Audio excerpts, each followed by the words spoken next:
বিশ্বাস করতে, ঈমান আনার পরে আপনি জিন্দেগিটাকে আল্লাহর রাস্তায় চালাবেন, ইবাদতের মধ্যে জিন্দেগি কাটাবেন, তাহলে আল্লাহ আপনার জন্য আখিরাতে দুটো জিনিস রেখেছে।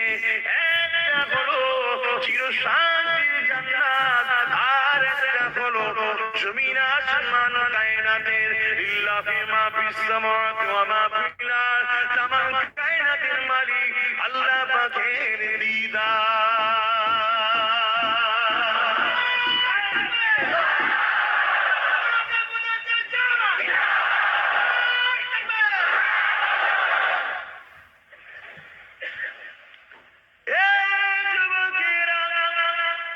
যে আল্লাহ দুটো চোখ দিয়েছে, যে আল্লাহ দুটো কান দিয়েছে, যে আল্লাহ জবানের কথা দিয়েছে, যে আল্লাহ কত সুন্দর করে তোমাকে আমাকে বানালো, আরে করোনার সময়তে সামান্য অক্সিজেনের সিলিন্ডারের জন্য টাকার পর খুঁজে পাওয়া যাচ্ছিল না, যদিও বা পাওয়া গেল 25,000, 30,000, 40,000 করে হসপিটালের বিল হতে লাগলো। যুবকেরা, মায়েরা, বোনেরা, আব্বারা, ভাইরা, কখনো কি ভেবেছ কে এত দয়ালু আমাকে তোমাকে ফ্রিতে অক্সিজেন দিয়েছে? জোরে বলো, কে দিয়েছে? দুনিয়ার নেশায় পড়ে আল্লাহকে ভুলে যেও না গো। এই জবানে এমন কোন কথা বলো না গো যে কথাতে আল্লাহ নারাজ হবে। এই জবানে এমন কোন স্লোগান দিও না গো যে স্লোগানটা শুনে কি হবে। এই জবানে এমন কোন নেতা তারিফ করো না গো যে নেতা দ্বারা তোমার দিন ইসলামের ক্ষতি হবে, যে নেতা দ্বারা তোমার আল্লাহ কোরআনের বিরোধী করা হবে। এই যুবকেরা, তরুণেরা জবান দিয়েছে আল্লাহ পাক, এই জবানে আল্লাহ তারিফ করো, এই জবানে আল্লাহকে ডাকো, এই জবানে আলেমদেরকে সালাম দাও, এই জবানে মা বাবাকে খুশির কথা বলো, এই জবানে মা বাবাকে ডাকো, এই জবানে কোরআন তেলাওয়াত করো। যখন তোমার কোনো প্রয়োজন হবে, গভীর রাতে দুনিয়া যখন ঘুমাবে, তুমি তোমার হাত আসমানের দিকে তুলে দিয়ে এই জবান দিয়ে তোমার আল্লাহকে ডাকবে। তোমার আল্লাহকে যখন একবার ডাকবে, তোমার আল্লাহ সঙ্গে সঙ্গে 10 বার সাড়া দেবে। ওই নিশি রাতে তোমার যা প্রয়োজন এই জবান দিয়ে তুমি তোমার আল্লাহকে বলবে।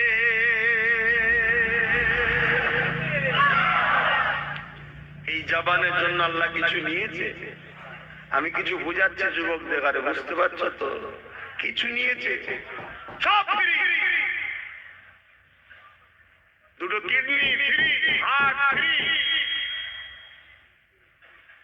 এক সেকেন্ড লাগবে না হার্টটা চলছে, এক সেকেন্ড লাগবে না, হয় খুলে রয়ে গেল বা মুড়ে রয়ে গেল, ব্যাস মাইয়ে যাও কাপন টাপন করে দাও, কেউ রাখবে না দুদিন, বা বন্ধ বেরোবে, তাড়াতাড়ি ফেলে দাও, তাড়াতাড়ি তাড়াতাড়ি বাড়ি থেকে বার করে দাও, মাটি মঞ্জিল করে দাও। কি এই তো জিন্দেগি।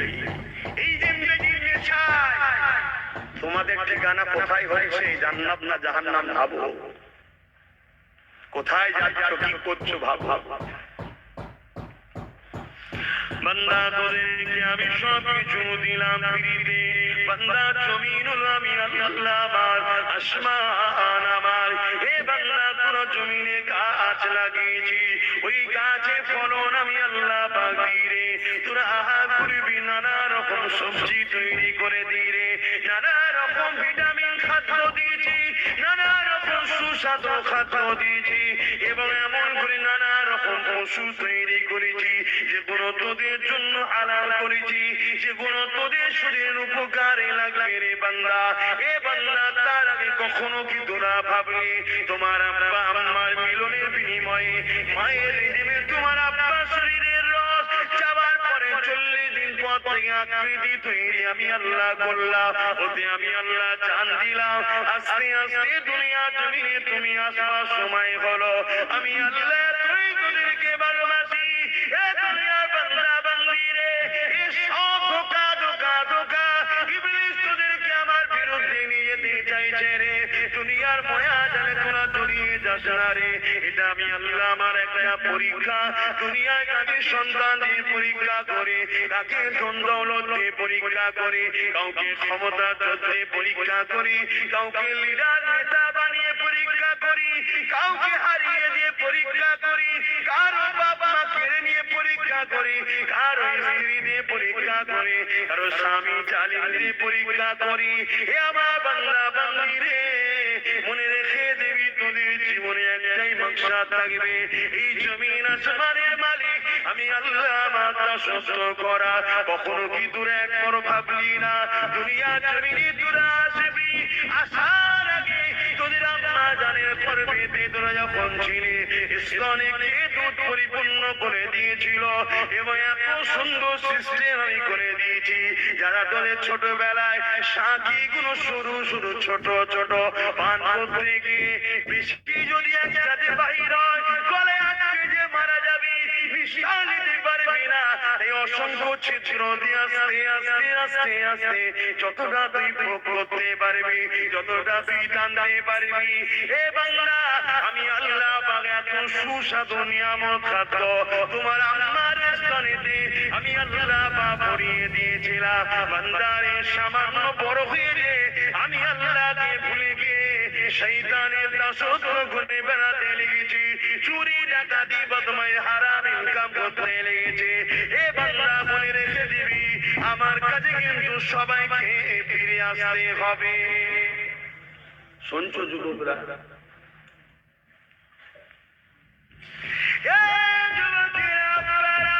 দুনিয়া তোমাকে আমাকে বিভিন্ন খেলনা ধরিয়ে দিয়ে তোমাকে আমাকে বের করে করে রেখেছে, বিভিন্ন নেশার দ্রব্য দিয়ে তোমাকে আমাকে বের করে করে রেখে দিয়েছে, বিভিন্ন গান বাজনা ফাংশনের তালে তোমাকে আমাকে ভুলিয়ে দিয়ে বের করে রেখে দিয়েছে। এদিকে তোমার আমার পেছনেতে লাখো লাখো মসজিদকে ভেঙে ফেলছে, লাখো লাখো মুমিন মুসলমানের চোখে লুটে ফেলছে, লাখো লাখো মা বোনেদেরকে হত্যা করছে, লাখো লাখো মানুষের উপরে জুলুম চালাচ্ছে। আমি তুমি গান নিয়ে ব্যস্ত, আমি তুমি ফাংশন নিয়ে ব্যস্ত, আমি তুমি ক্লাবে আড্ডাতে ব্যস্ত, আমি তুমি পার্টি অফিসে ব্যস্ত, আমি তুমি যাত্রাতে ব্যস্ত, আমি তুমি দুনিয়ার লোভ লালসাতে ব্যস্ত। ওদিকে দেখো মসজিদে একসাথে ভাঙতে লেগেছে, ওদিকে দেখো তোমার আমার মায়ের বিরোধাকে এই দুপায়ে বসে লালনে বেড়াতে লেগেছে। ওইদিকে খবর নাও প্যালেস্টাইনের জমিনে তোমার ভাই কলেমা পড়া মুসলমান তাদের ঘরে ছোট ছোট বাচ্চারা ক্ষুধা জানাতে মরা মায়ের গোশত খাচ্ছে।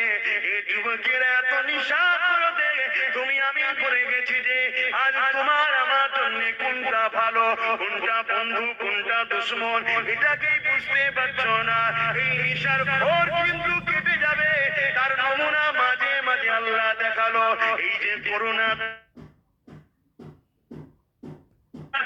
দিল, এ বাংলারে এই জমিনে আমি তোদেরকে পাঠিয়েছি আমার জন্য, আমার আমলের জিন্দেগি তৈরি করবি, আমার রাস্তাতে চলবি, ন্যায় প্রতিষ্ঠিত করবি, ইনসানিয়াত প্রতিষ্ঠিত করবি, সমাজের বুকে শান্তি প্রতিষ্ঠিত করবি, গরিবদেরকে প্যার করবি, মা বাবার সম্মান করবি, অসহায়কে আশ্রয় দিবি, এতিমদেরকে ভালোবাসবি, নামাজের সময় রুকু সিজদা দিবি, আলেম উলামাদেরকে প্যার করবি, কোরআন তেলাওয়াত করবি। এ বান্দারে তোদেরকে আমি জমিনে পাঠিয়েছি আমার নবীর দ্বীনের কাজ করবি, আমার নবীর দ্বীনের সেবা করবি। এ দুনিয়া মানুষেরা তোরা কাফির হয়ে যে দুনিয়া ইবলিসের কাতারে ঘুরে বেড়াস, আরে আমি আল্লাহ মাঝে মাঝে তোদেরকে সতর্ক করার জন্য দিলাম। আজ আপনাদেরকে জিজ্ঞাসা করি কোন শক্তির উপরে ভরসা করি আপনারা ছুটে যেতে লেগেছে? আপনার দুনিয়াদার যে শক্তিরা রয়েছে ওই শক্তিকে আমার আল্লাহ পাক সামান্য কিছুদিন আগে এমন পানি দিল, ঝড় দিল, ওই ঝড়ে তারা নেস্তে নাবুদ হয়ে গেল। ঠিক না বেরাবে বাবেরা? আমি কারো পক্ষে বিরুদ্ধে নয়, আমি আল্লাহর পক্ষে, আল্লাহ যাদেরকে অপছন্দ করেন তাদের বিরুদ্ধে।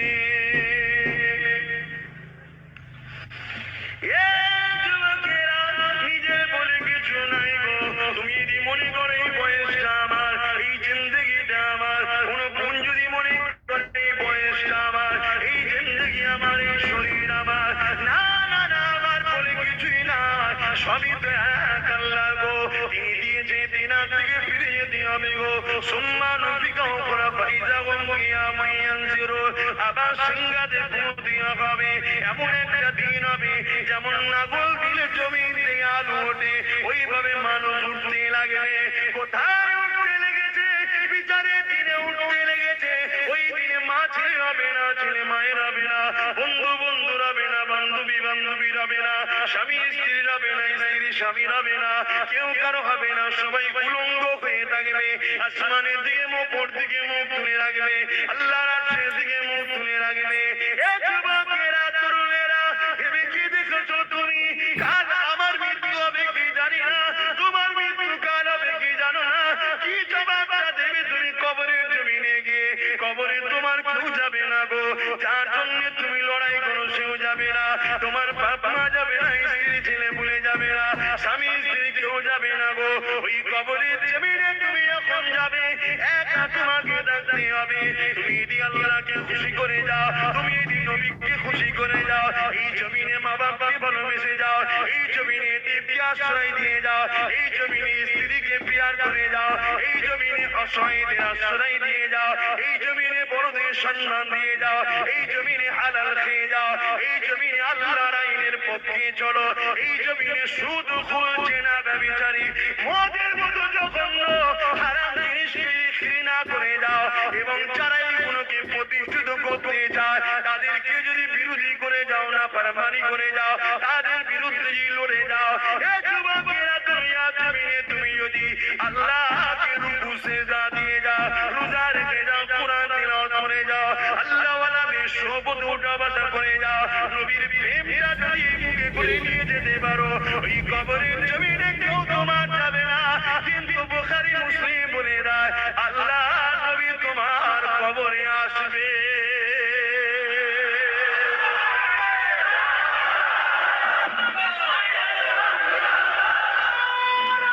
আল্লাহ ভাবো,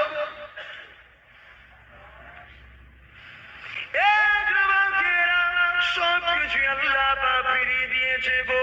আল্লাহ দুটো চোখ দিয়েছে, কান দিয়েছে, হাত দিয়েছে, পা দিয়েছে, বাঁচিয়ে রেখেছে, নিঃশ্বাস দিয়েছে। তোমরা গাছ লাগাও, কিন্তু গাছ থেকে ফলন তোমাদের করার ক্ষমতা নাই, সেই গাছকে বাঁচিয়ে রাখার ক্ষমতা তোমাদেরও নাই। তার প্রমাণ আল্লাহ করে দিল, বান্দা সামান্য পানিতে তোদের সব চাষ বেকার হয়ে গেল।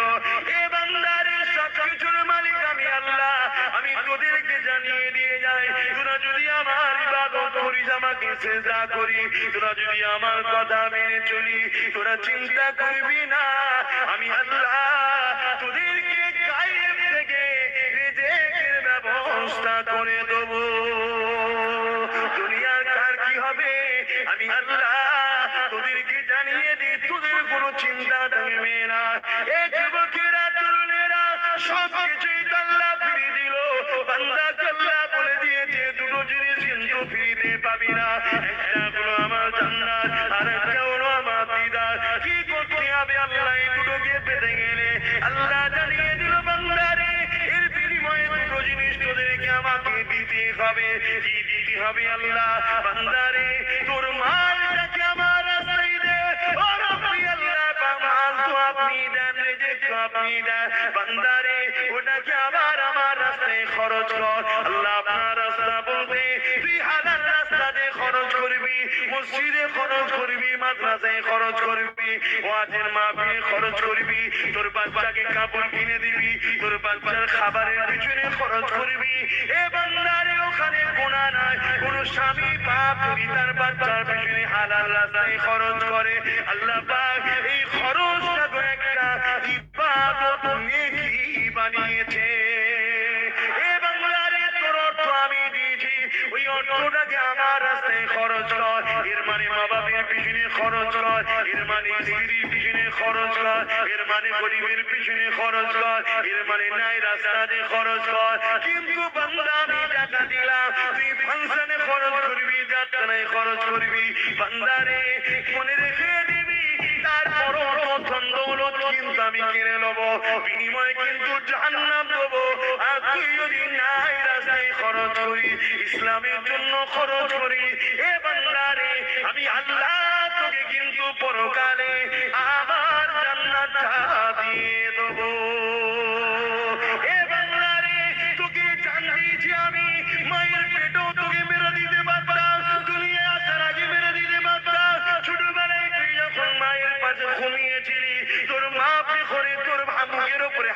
দিতে পারতো, কিন্তু না, আমি আল্লাহ ফারিস্তা দিয়ে তোকে পাহারা দিয়েছি, কেননা তোর মা করে ঘুমোতে ছিল, কিন্তু আমি আল্লাহ ঘুমাই না। আমি আল্লাহ তোর মা তোকে জানা ভালোবাসে, তার থেকে অনেক গুণ বেশি আমি আল্লাহ আমার বান্দা বান্দিকে ভালোবাসি। এ বান্দা রে, তোকে ছোটবেলায় আমি মেরে দিই, তোকে লালন পালন করেছি, অনেক বিমার রয়েছে আবার সেবা করে দিয়েছি, এইভাবে আস্তে আস্তে আস্তে বান্দা তোকে এখন যুব করে দিয়েছি, যৌবনের গরম দিয়েছি। এ আমার বান্দা বান্দি রে, এই যুব বয়সটা মসজিদের পক্ষে লাগা, এই যুব বয়সটা নামাজের পক্ষে লাগা, এই যুব বয়সটা আমার হাবিব যেভাবে চলেছে ওই রাস্তাতে লাগা। তাই আল্লাহ কোরআনে জানিয়ে দিলে, মা তাকুর রাসূল ফাখুযুহু ওয়া মা নাহাকুম আনহু ফান্তাহু। এ দুনিয়ার মানুষেরা, তোমরা যদি আমি আল্লাহ আমাকে রাজি করতে চাও, আমার হাবিবের আদেশকে মানো, আমার হাবিবের নিষেধে মান ছেড়ে দাও। এ যুবকেরা, তোদের চলন বলন কথাবার্তা নিঃশ্বাসে নিঃশ্বাসে আমার হাবিবকে ফলো করতে হবে। তোদের এই যৌবনের বয়সটা যদি আমার হাবিবকে ফলো করে চালাতে পারি, তাহলে আমার হাবিবের কাতারে সাহাবাদের সঙ্গী করে আমি আল্লাহ তোদেরকে জান্নাতি বানিয়ে দেব। এবং এই জান্নাতের মধ্যে তোরা যাকে আল্লাহ বলে ডাকি, তোরা যাকে খালিক বলে ডাকি, বিনা খুঁটিতে আসমান যিনি রেখেছে, এই কাজগুলো যার ইশারাতে বেঁচে আছে, তুইও বেঁচে আছি। জমিনে তুফান সাগরে হয়, ঝড় পানি যার ইশারাতে হয়, রোদ ওঠে তেমন করে সূর্য ডুবে যায়, আবার চাঁদ উঠে যায়, যার ইশারায় কায়নাতটা চলে, সেই আল্লাহকে সেখানে দেখতে পাবি।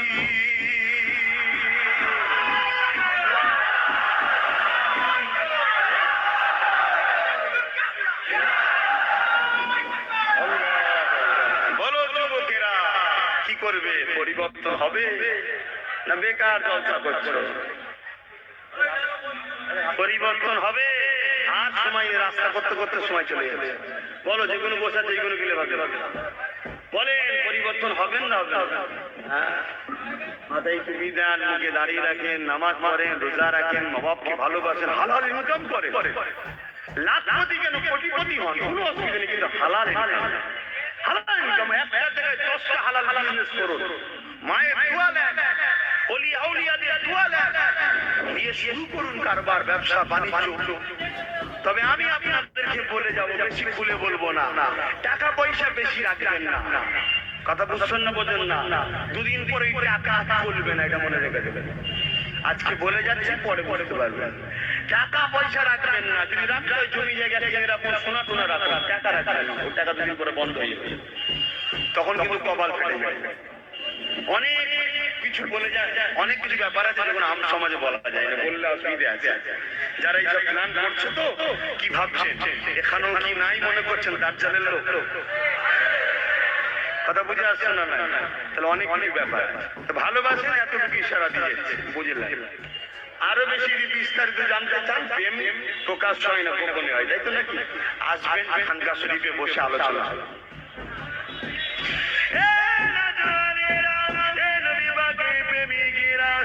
যুবকেরা কি মনে করতে লেগেছো? মনে করছো পুরো হয়ে তারপরে দেখবো? না বন্ধু না, তুমি যে পেটে থাকবে তার কোনো গ্যারান্টি নাই।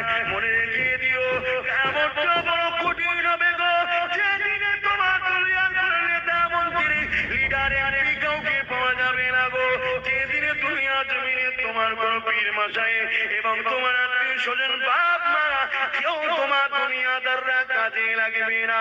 ওই দিনে কাজে লাগবে কে? যিনি মদিনা জমিনে আজও তোমাদের জন্য কাঁদছে, ইয়া রাব্বি হাবলি উম্মতি উম্মতি বলে, যে নবী তোমাদেরকে বাঁচাবার জন্য অনেক কিছু বলে দিয়ে গেছে। বান্দা, যেদিন দুনিয়া জমিনে দেখবি সমাজের লিডার হবে দুর্নীতিবাজ, মনে করবি কিয়ামত খুব কাছে। যেদিন দেখবি সমাজে প্রকাশ্য মত চলছে, চাকরি দাজ্জাল বেরোবার সময় হয়ে গেছে, যেদিন সমাজে দেখবি জেনার বিচারি পরকীয়া লেগেই গেছে, ওই দিন জানবি দাজ্জাল খুবই কাছে। এ আমার উম্মত উম্মতিরা, যেদিন দেখবি সমাজে প্রকাশ্য নাচ গান বাজনা হতে লেগেছে। ওই দিন বুঝবে দুনিয়া খুবই শেষের দিকে, দাজ্জাল বেরোবার সময় হয়ে গেছে। যেদিন দেখবে আমল করে ছেলে বাপকে অপমান করবে, বন্ধুকে আপন করবে, ওই দিন জেনে রাখবে দুনিয়া বড় শেষের দিকে, দাজ্জাল বেরোবার সময় হয়ে গেছে। আল্লাহ নবী এইভাবে বলতে লেগেছে, হে বাবারা শুনে রেখে দাও, যেদিন দেখবে দুনিয়াতে সুদ একটা আম ব্যাপার হয়ে গেছে এবং নারীরা সমাজের বিভিন্ন পদে পদে নেতৃত্ব দিবার জন্য উঠে পড়ে লাগবে, ওই দিনে মনে রাখবে দুনিয়া একেবারে শেষের দিকে। এ আমার কওমের নারীরা, তোমাদের ভাই হয়েছিল, তোমাদেরকে বলে দিয়ে যাই গো, কদিন তুমি নেতৃত্ব দেবে, আজকে দেবে, 10 বছর দেবে, 20 বছর দেবে, 50 বছর দেবে, তারপরে কিন্তু তোমাকে মিনহা খালাকনাকুম ওয়া ফিহা নুঈদুকুম ওয়া মিনহা নুখরিজুকুম তারাতান উখরা বলে তা বন্ধ করে দেবে। কোন ধর্মের নারী কি করছে তুমি দেখতে যেও না। তুমি যদি আল্লাহকে বিশ্বাস করো, নবীকে বিশ্বাস করো, তাহলে তুমি আজ তোমার বাচ্চার কথা শুনে নাও। এ আমার বোনেরা শুনে রেখে দাও, আল্লাহ নবী যখন মিরাজে গিয়েছিলেন, হযরত জিবরাইল সাল্লামের সাথে করে নিয়ে যেতে লেগেছে, জাহান্নামের দরজার ভেতরে উঁকি মেরে দেখতে লাগলে। আল্লাহ নবী বলেছিলেন জাহান্নামের মধ্যে নারীদের সংখ্যাটা বেশি হবে। নাউযুবিল্লাহ মিন যালিক। কি কারণে হবে? যেখানে নবী বললেন নারীদের জান্নাত যাওয়াটা বড় সহজ, নারীরা যে দুটো কাজ করতে পারে জান্নাতে চলে যাবে। 1 নম্বর কাজ হলো স্বামী সম্পত্তি ইবাদত করা, দ্বিতীয় নম্বর হলো জবান ও নিজের ইজ্জতকে ইবাদত করা। এই দুটো যদি ইবাদত করতে পারে নারীদের জান্নাত যাওয়াটা বড় সহজ হয়ে যাবে। কোন নারীকে জিজ্ঞাসা করা হবে না তোমার পুরুষ কেন নামাজ পড়েনি, তোমার স্বামী কেন রোজা রাখেনি, এটা জিজ্ঞাসা করা হবে না। কিন্তু একটা স্বামীকে জিজ্ঞাসা করা হবে তোমার স্ত্রী কেন নামাজ রোজা রাখতো না। কোন নারীকে জিজ্ঞাসা করা হবে না তোমার ছেলে কেন নামাজ রোজা পড়ে না। কিন্তু একজন বাপকে জিজ্ঞাসা করা হবে তোমার ছেলে মেয়ে কেন নামাজ পড়তো না। এই যুবকেরা, একটা পুরুষের জান্নাতে যেতে গেলে শুধু নিজের উত্তরটা দিলে হবে না, তার অধীনস্থ যারা ছিল, স্ত্রী ছিল, ছেলে ছিল, মেয়ে ছিল, এমনকি যারা তার অধীনস্থ তাদের বিষয় জিজ্ঞাসা করা হবে। এখানে একটা বাড়তি কথা বলে যায় কিন্তু শরীয়তের কথা। আর সমাজে একদল পীর হবার জন্য বড় ব্যস্ত হয়ে গেছে। ও পীরের রাস্তায় রেখে দাও, কিয়ামতের দিনে দিন মুরিদ ভুল রাস্তায় চলে, ওই পীরকেও কিন্তু জবাব দিতে হবে। খুব শখ পীর হবার আছে না কিছু লোকের, হঠাৎ হঠাৎ পীর হয়ে যায়, সব মিটে যাবে। আমার বাবা শখ নেই, ও কি নিজে কি করে পার হবো সে টেনশন আছে, তোমার বুঝে কি করে ঘাড়ে নেবো ভাই, নিজে কি করে পার হবো সে চিন্তা করে। যুবকরা পড়ো পড়ো, এই দুনিয়ায় বাঁচতে গেলে নম্বর 1 কাজ হচ্ছে তোমাকে কোরআন সুন্নাহ সম্বন্ধে পড়তে হবে, জানতে হবে, জ্ঞান অর্জন করতে হবে, তবে এই দুনিয়ায় তুমি বাঁচবে। এই দুনিয়ায় তোমার বাড়ির ভেতরে তোমার দুশমন আছে, এই দুনিয়ায় 24 ঘন্টা যাকে তুমি মনে করছো আপন, সেও দেখা যাচ্ছে তোমার দুশমনে বোঝা। যেটা সেই দুনিয়া, এটা সেই পিরিয়ড নয় গো যেখানে হযরত ফারুক আজম ছিল, উসমান গনি ছিল, হযরত আলী আবু বকর, সেই সময় নয় এটা। কথা বুঝে আসছে? আজ একটু পড়ো, বোঝো। তোমাদের বাঁচার একটাই রাস্তা আছে, মসজিদ গুলোকে আবাদ করো, রুকু দাও, সিজদা দাও, আর আল্লাহর কাছে হাত তুলে ভিক্ষা চাও। এছাড়া তোমাদের বাঁচার রাস্তা নেই। তুমি মিলিয়ে দেখে নিও আব্বাস সিদ্দিকীর কথা, আগামী 2-5 বছরের মধ্যে তোমাদের ঘরে কোনোভাবে হত্যা করা হবে, যেখানে পাবে সেখানে মুসলমানকে কতল করা হবে, সেই প্ল্যান তৈরি হচ্ছে। আর এই কথা যখনই বলবো, যারা হত্যা করতে চাইছে তারা তখন আমাকে সাইজ করবে। এই জায়গায় তোমাদের হাত থেকে বাঁচার একটাই রাস্তা, আমারও বাঁচার রাস্তা নেই, আমাকেও বিপদে পড়তে হবে। যারা তোমাদের ঘরে বর্তমান সাইড করার জন্য কারো হয়ে ঘুরে বেড়াচ্ছে, তারাও বাঁচবে না, তাদেরকেও সাইড করা হবে, তাদেরকেও সাইড। রাসূল বলে গেছে, ঘটবে, কিছু করার নেই। হ্যাঁ, এ থেকে বাঁচার রাস্তা আছে। রাসূল বললেন কিছু কিছু রাস্তা, তার মধ্যে একটা কথা রাসূল বলেছেন, যারা পাহাড় জঙ্গল এলাকায় চলে যাবে তারা বেঁচে যাবে, যারা মক্কা মদিনায় চলে যাবে তারা বেঁচে যাবে, যারা গ্রাম্য এলাকা, একেবারে নব বস্তি গ্রাম্য এলাকা পালাবে, বেঁচে যাবে। তারপরে খোদার পক্ষ থেকে হাজার রকম মার হবে। ওয়াজুল জিলাতি শায়াতিন, শহরগুলো সব থাকবে না, বিশাল বিশাল ভূমিকম্প হবে, সব ঝরঝর ঝরঝরকে ভেঙে চুরে তছনছ হয়ে যাবে। এখন তুমি যদি আমায় কিছু বলো, কথা বলা যাবে না, আমি চুপ করে যাব, কিন্তু হবে, কিছু করার নেই, কেন কোরআনের কথা, এই কথা বুঝছেন না? এর থেকে বাঁচার আর একটা রাস্তা হলো কি, তোমরা মসজিদ গুলোকে আবাদ করো, রুকু দাও, সিজদা দাও এবং আল্লাহর কাছে হাত হাতে থাকো, বাঁচার রাস্তা। আর একটা রাস্তা আছে, সব কথা আম সমাজে বলা যায় না, কথা বুঝে আসছে না? আপনাদের অসুবিধা হচ্ছে, আর একটুখানি সময় আছে, একবার দরুদ শরীফ আল্লাহুম্মা সাল্লি আলা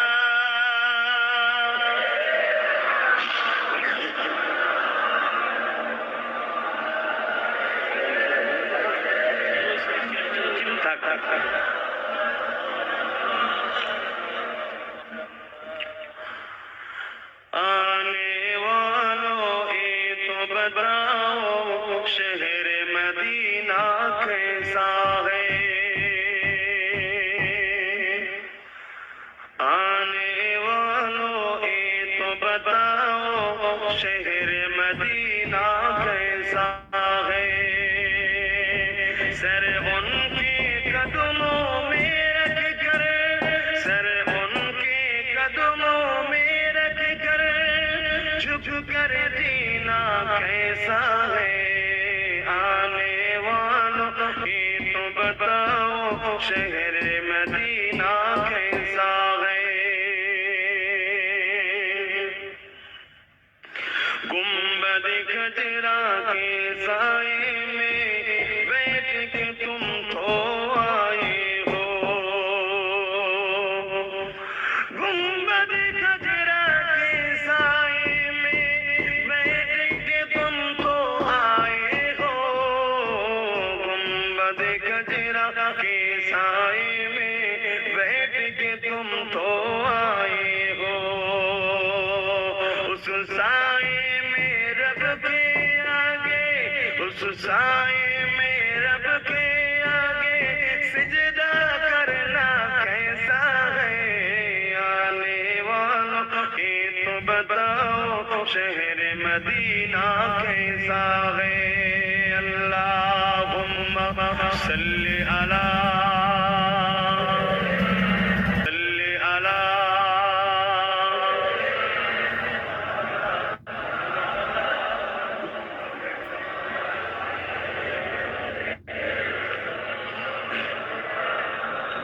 মুসলমান ঘরের ছেলেমেয়েরা, তরুণেরা দুনিয়া জিন্দগিটা কেমন ভাবে কাটছে, আল্লাহ থেকে দূরে থেকেও তো শান্তি তো পেলেন না, রসুলের থেকে দূরে থেকেও তো শান্তি পেলেন না, পেয়েছেন কি? আল্লাহ রসুল ছেড়েও তো শান্তি নেই।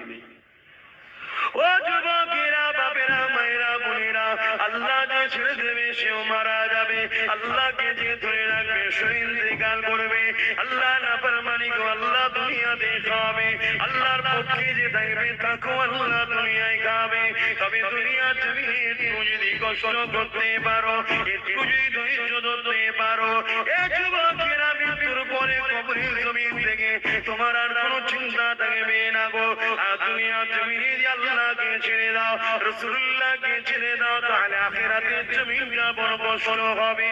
এ যুবকেরা, কখনো কি তোমাদের মনে পড়ে না গো, এই জমিনের উপরে নাই প্রতিষ্ঠিত করতে গিয়ে আল্লাহ নবী কত মার খেয়েছে, এই জমিনের উপরে নারীদের মর্যাদা দিতে গিয়ে আল্লাহ নবী কত মার খেয়েছে। এ আমার মায়েরা, বোনেরা, এ নারী সমাজেরা, তোমাদের কি মনে হয় না এই পৃথিবীর জমিনে নারীর জন্ম দিলে এই দুনিয়ার পাপেরা জেন্দ্র জেন্দ্র তাদেরকে পুঁতে দিত? আল্লাহ নবী বাপগুলোকে বুঝিয়েছিল, বাবারা নারীগুলোকে জেন্দ্র পুঁতে দিস না রে বাবা, নারী বড় নিয়ামতের জিনিস রে। এই কথা নবী বলার জন্য তৎকালীন সময়ে জালিমেরা নারীদেরকে যেন হত্যা করত, তারা আল্লাহ নবীর বিরোধী করেছিল। নবী পাকে নারীদের অধিকারের কথা বলতে গিয়ে আল্লাহ নবীর জীবনে এমন দিন গেছে, আল্লাহ নবী একটা না 1 মাস পর্যন্ত পাহাড়ে বন্দী ছিল। এ নবীর গোলামেরা আজ সেই নারীর অপমান হচ্ছে, আজ সেই নারীরা বেইজ্জতি হচ্ছে, আজকে সেই নারীদের ঘরে বিভিন্ন লোনের মাধ্যমে, বন্ধনের মাধ্যমে, বিভিন্ন সমিতির মাধ্যমে তাদেরকে বেইজ্জতি করতে লেগেছে। এ যুবকেরা, তোমার আমার নেতা নারীদেরকে মর্যাদা দিয়েছিল। আল্লাহ নবীকে একজন এসে জিজ্ঞাসা করেছিল, ইয়া রাসূলুল্লাহ হাবিবাল্লাহ, আমার উপরে সবথেকে কার বেশি হক? আল্লাহ নবী বলেছেন, তোমার মায়ের মা হলো নারী জাত, তারপরে কার তোমার মায়ের মা হলো নারী জাত, তারপরে কার তোমার মায়ের মা হলো নারী জাত, তারপরে কার তোমার বাপের। যে দুনিয়ায় নারী হত্যা হতো, যে দুনিয়ায় নারীকে ভোগের জিনিস বানিয়েছিল, যারা নারীদেরকে বেইজ্জতি করত, সেই সময় নবী আমার নারীদেরকে এত মর্যাদা দিল, পুরুষের থেকে 3 গুণ বেশি নারী মায়ের জাতের মর্যাদা। আজ আমার মা বোনগুলো দুনিয়ার লোভে পড়ে গেছে, রসুল ছেড়ে দিয়েছে, ছেড়ে দিয়ে বেপর্দা হয়ে হই হই করছে, মনে করছে খুব ভালো হচ্ছে, কিচ্ছু ভালো নয়। মায়ানমারের কথা মনে আছে? আজকে তারা কিন্তু হারে হারে বুঝেছে। যখন দুনিয়ার আলেমরা বলেছিল মায়েরা মায়েরা, বোনেরা বোনেরা, কথাকে গুরুত্ব দেয় না। আজ আমি বলছি, জানি না আমার কোন মা কোন বোন গুরুত্ব দেবে, আমি জানি না, কিন্তু ভালোবাসি বলে যাচ্ছি। কাল আনলো বলবো, পরশু আনলো বলবো, যদি দুজন শোনে কমসম দুজন বেঁচে যাবে। দুনিয়ায় তো বেইজ্জতি হবেই হবে, আর আখিরাতেও জাহান্নামে যেতে হবে, কিচ্ছু করার নেই। আব্বাস সিদ্দিকীর ব্যাপার নেই এখানে যে আমি কিছু যে দরখাস্ত করবো, আল্লাহ গো এই গুনাহ আমাকে নজরানা দিতে, আপনি এই গুনাহকে ছেড়ে দাও না গো, কোনো কথা চলবে না বাবু। ওখানে যে মাহাশরের নবীরা পর্যন্ত থরথর করে কাঁপবে, তোমার আমার দশা কি হবে বুঝতে পারছো? এগুলো বিশ্বাস যে করে তারাই তো বোঝাচ্ছে নাকি? আর না বেকার কথা শুনে কি লাভ যদি বিশ্বাসই না করো। দুনিয়ার মানুষেরা, দুনিয়ার মুখ থেকে আলেমেরা উঠে যাচ্ছে। আজ দুনিয়ার মুখে হক কথা বলা আলেম পাওয়া যাবে না গো, কেননা হক কথা বললে জুলুম হবে, কেননা হক কথা বললে বাধা আসবে, হক কথা বললে মুসিবতের সম্মুখীন হতে হবে, হক কথা বললে সমালোচনা হবে, হক কথা বললে তার বিরুদ্ধে ষড়যন্ত্র হবে, হক কথা বললে তার মাহফিলকে বাধা দেওয়া হবে। এই জন্য আজকাল বেশিরভাগ আলেম ওলামা পীর সাহেব পীরজাদারা কোন রকম তালি দিয়ে গীত গিয়ে চলে যেতে লেগেছে। কিন্তু সমাজের বুকে আমার কওমের মানুষেরা আজকে তারা ধ্বংসের দিকে চলে যাচ্ছে। আমার কওমের মেয়েরা আজকে বিভিন্ন লোনের নামে, বিভিন্ন বন্ধনের নামে, বিভিন্ন সমিতির নামে, বিভিন্ন নারীবাদীর নামে তাদেরকে বাইরে বার করে দেওয়া হলো। কেননা জালিমরা জানে পুরুষদের দোয়া দর কবুল হবে না, হবে না। ঘরে কিন্তু বসে বসে মেয়েগুলো কবুল করে নেবে, ঘরে যদি বসে বসে দোয়াটা করে তাহলে কবুল হয়ে যাবে। ওরা ঘরে থাকবে, নামাজ পড়বে, ওরা ঘরে থাকবে, কোরআন পড়বে, ওরা ঘরে থাকবে, স্বামীর সম্পত্তি ইবাদত করবে। ওরা ঘরে বসে বসে যদি পবিত্র থাকে, পর্দায় থাকে, পর্দা নিশিনা নারীর দোয়া আল্লাহ কবুল করে। যেমন আম্মা হাজেরা দোয়া কবুল করেছিল, বিশ্বের কোন পুরুষ তাকে দেখে না। যখন জালিম সন্তান আম্মা হাজেরাকে নিজের খায়েশ মিটাবার জন্য ঘরের মধ্যে নিয়ে গিয়েছিল, আম্মা হাজেরা আল্লাহর কাছে হাত তুলে বলেছিল, আল্লাহ রে, এই ইজ্জত কোনোদিন কেউ দেখেনি, আমার চেহারা কোনোদিন কাউকে দেখায়নি, কেন আপনি বলেছেন পর্দা করতে, আপনার খুশির জন্য ঢেকে রেখেছিলাম। কিন্তু হাজেরা একজন নারী, বড় দুর্বল কমজোর, আজকে কিন্তু আমি বন্দী হয়ে গেছি, এই জালিমের সঙ্গে আমি লড়াই করে পারবো না। এই জায়গায় আমার ইজ্জত বাঁচাবার মালিক একমাত্র তুমি, কিন্তু নিজে থেকে কোনোদিন ইজ্জতকে বিক্রি করিনি, ইজ্জতকে কখনো পর পুরুষকে দেখাইনি, নিজেকে সর্বসময় ঢেকে রেখেছিলাম। ও আমার আল্লাহ, আজ তোমার কাছে আমি সাহায্য চাই, হাজিরার ইজ্জতকে তুমি বাঁচিয়ে দাও। জালিম রাজা সঙ্গে সঙ্গে আম্মা তোমার কবুল হয়ে যায়। জালিম রাজা এক পাকা জমি আল্লাহ পাক ঘিরে দেয়।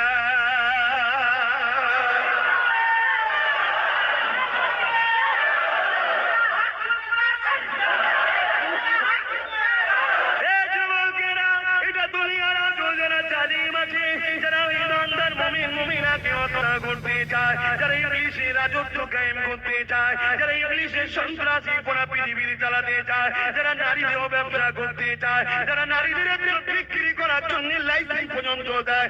এত জঘন্য মানুষ হতে পারে যেখানে বেটি হলো মায়ের জাত, যেখানে মায়ের জাত নারীরা সেই নারীকে লাইসেন্স দিচ্ছে, যাও তোমার তো বিক্রি করে খেয়ে যাও। এইরকম একটা জঘন্যতম অপরাধ যে পৃথিবীতে হতে লাগে, ওই পৃথিবীর মুক্তিরা চুপ, ওই পৃথিবীর উলামারা চুপ, ওই পৃথিবীর পীর সাহেবরা চুপ, ওই পৃথিবীর পীরজাদারা চুপ। তাহলে মনে রাখতে হবে এই জমিন আর বেশি দিন নাই গো। কারণ আল্লাহ জমিনের উপরে আল্লাহ যে জিনিসটাকে অপছন্দ করে ওটা অবাধে হতে লেগেছে, সবাই মুখ বন্ধ করে রেখে দিয়েছে। আবার যদি কেউ বলতে চায় তাকে সাপোর্ট তো দূরের কথা, তাকে কি করে থামানো যায় সেটাও চেষ্টা চলতে লেগেছে। এ যুবকেরা তথাপিও যারা আল্লাহর জন্য এসেছে, যারা রসুলের জন্য এসেছে, যারা মাকসাদকে ঠিক করে নিয়েছে যে আমরা মরলি আল্লাহর রাস্তায় মরবো, আমরা মরলি নবীর দিদার পাবো, আমাদের জীবনটা দুনিয়ার জীবন নয়, আমাদের আসল জীবন ও আখিরাত, তারা মরণের ভয় করে না গো। যুগে যুগে প্রমাণ করে দিয়েছে তাদের উপরে যতই বাধা এসেছে না কেন তারা কিন্তু হক কথা বলে গেছে। এই আজকে বলে দিয়ে যায়, এ আমার মা বোনেরা, দুনিয়া তোমাকে লোভ দেবে, অর্থ দেবে, ফ্রি খাবার দেবে, বিভিন্ন সুযোগ সুবিধা তোমাকে দুনিয়া দেবে, তোমায় নিতে কোনো বাধা দিচ্ছি না, কিন্তু ওই জিনিসটা নেবে না যে জিনিসটা নিতে গিয়ে তোমার আল্লাহ নারাজ হবে, যে জিনিসটা নিতে গিয়ে তোমার নবী নারাজ হবে। এতে তোমায় শুকতে হয় শুকিয়ে যাও, আল্লাহকে নারাজ করো না, মরতে হয় মরে যাও, আল্লাহকে নারাজ করো না, সম্পর্ক বিচ্ছেদ হয় হয়ে যাক, আল্লাহকে নারাজ করো না, সমাজ তোমাকে বয়কট করে দিক, আল্লাহকে নারাজ করো না, সমাজ তোমাকে আনচালচার বলে বলুক উড়িয়ে যাক, আল্লাহকে নারাজ করো না। কেন তিনি জান দিয়েছে তিনি নেবে, পৃথিবীর কারো কোনো ক্ষমতা নাই আমার